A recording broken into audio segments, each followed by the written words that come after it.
Good evening. Welcome back to Truth Movement Cartel. And this is Truth Movement Cartel Storytime. And I think this is something that every one of you is going to want to pay attention to. So, a few years ago, I started hearing about Project Pogo and Project Zephyr. And I wasn't quite sure what to make of it. And then I started doing what they are doing. And I tried to tell you guys this is for a much, much higher cause. This is them desensitizing you for what the major plan is coming down the road, guys. You're going to want to take your time and listen to this if you haven't already heard it. I'm going to let this lady break it down so you can hear it from somebody besides myself. You guys wonder why I left Trump, and I left Trump in a hurry. I told you he is the AC, and I told you that they call him the King of the Jews, the Prince of Peace, the Return of Cyrus the Great, the Chosen One. I mean, we can go down the list, okay? Now, with these programs, they said that it would be a full go when Trump declared himself the King of the Jews. Trump became a Jew in 2017, and he is their chosen one. I don't really want to say anything else about this because I think the enormity and the gravity of the situation, you should be able to figure it out and use discernment yourself. So, I'm pretty sure you probably fall into one of these categories. You might want to pay attention to who you do and don't trust because it's about to get way, way worse. Pay attention, guys. Allegedly, David Goldberg was a researcher with a White House insider source, as well as intelligence officials.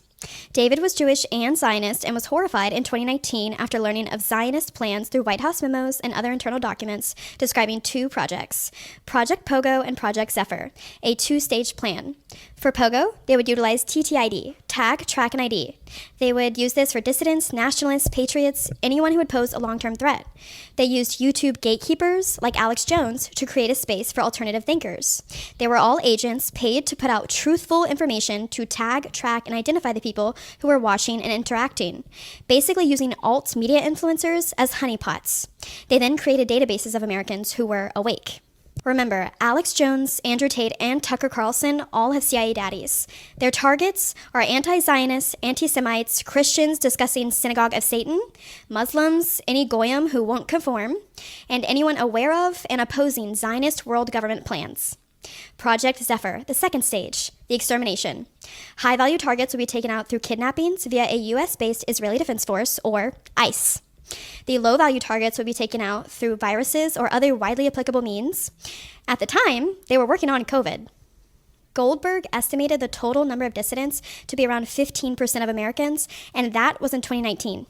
He also said that if there were too many dissidents, they would then conduct power outages and purge-style attacks to take people from their homes and place them into camps.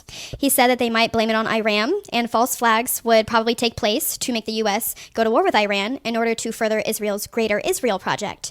It discusses foot soldiers from the U.S. and nuclear weapons being used in Iran.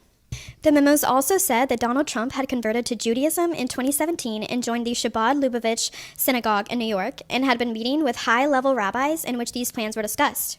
These plans said several times that he would have to declare himself King of Israel publicly to symbolically declare the start of the plans. Trump is not just a Jew, according to the memos, he's a Freemason, and allegedly has been promised high-ranking positions for his children in the government that they're forming, which will be headquartered in Jerusalem. David posted his findings on his YouTube channel. His channel was then scrubbed. David Goldberg died on June 8, 2019, in his Brooklyn apartment. He was found by his neighbor dead on the floor, with foam coming out of his mouth and no apparent cause of death. No cause of death has ever been publicly released. His friends claim that the police took a lot of his things, much more than they should have for the situation. All data about David Goldberg has been scrubbed from the internet.